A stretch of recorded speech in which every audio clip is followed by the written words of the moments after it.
Kadang hidup itu punya cara unik banget buat ngajarin kita soal kepercayaan.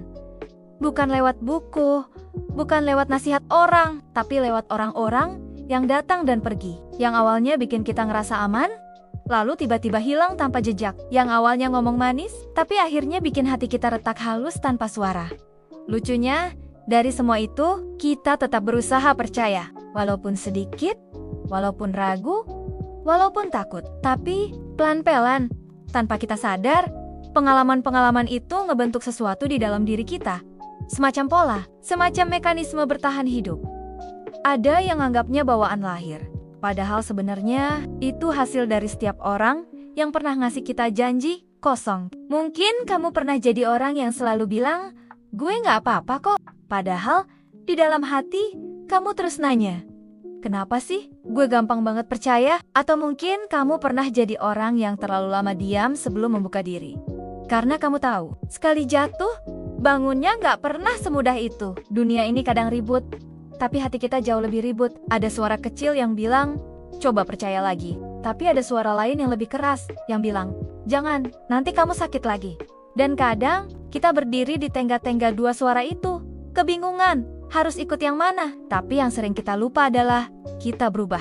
Setiap hari, setiap patah, setiap senyum, setiap kecewa, setiap pelukan, semuanya masuk ke satu ruang di hati kita. Ruang yang nyimpan semua alasan kenapa kita masih percaya, atau kenapa kita berhenti percaya. Ada orang yang hatinya kayak pintu kafe selalu terbuka, siapa aja boleh masuk. Ada yang kayak gerbang rumah tua kelihatannya tertutup, tapi sebenarnya kalau kamu gedor pelan-pelan, dia mau juga dibuka. Dan ada juga yang hatinya kayak benteng kokoh, rapat, penuh alarm keamanan. Bukan karena mereka sombong, tapi karena mereka pernah hancur di tempat yang gak bisa dilihat orang lain. Dan kamu tahu, apa yang paling menarik dari semuanya?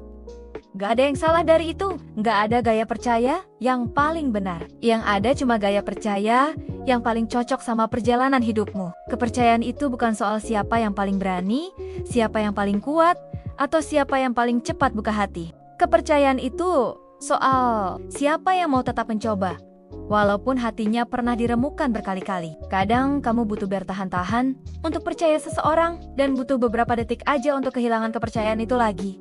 Dan itu bukan salahmu, itu salah mereka yang gak tahu memegang sesuatu yang begitu rapuh. Tapi di balik semua luka itu, kamu tetap punya satu hal. Kemampuan untuk sembuh, pelan-pelan. Kemampuan untuk membuka pintu kecil di hati kamu. Cukup kecil untuk orang yang tepat, tapi cukup besar untuk memberi tempat bagi sesuatu yang baru. Kamu mungkin belum sadar, tapi setiap langkah kecil yang kamu ambil memilih percaya sedikit, memberi kesempatan sedikit, tersenyum sedikit itu, udah bentuk keberanian luar biasa. Jadi, kalau hari ini kamu masih hati-hati, aku ngerti. Kalau kamu masih menimbang-nimbang, aku ngerti. Kalau kamu cuma percaya sama satu atau dua orang di hidupmu, itu lebih dari cukup. Karena kadang, dunia yang besar ini cuma butuh satu orang buat bikin kamu ngerasa aman lagi. Dan kalau belum ketemu, tenang. Perjalanan kamu belum selesai. Dan mungkin, lewat video ini, kamu mulai belajar bahwa percaya itu bukan kelemahan. Percaya itu pilihan, dan kamu punya hak penuh buat nentuin kapan dan sama siapa kamu mau buka pintu itu. Terima kasih udah bertahan sejauh ini. Terima kasih udah mau denger cerita ini sampai selesai. Kalau narasi ini nyentuh kamu, walau sedikit, bantu support channel ini dengan like, komen, dan subscribe. Karena kita masih punya banyak banget cerita lain yang bisa bikin kamu ngerasa gue nggak sendirian. Sampai ketemu di video berikutnya.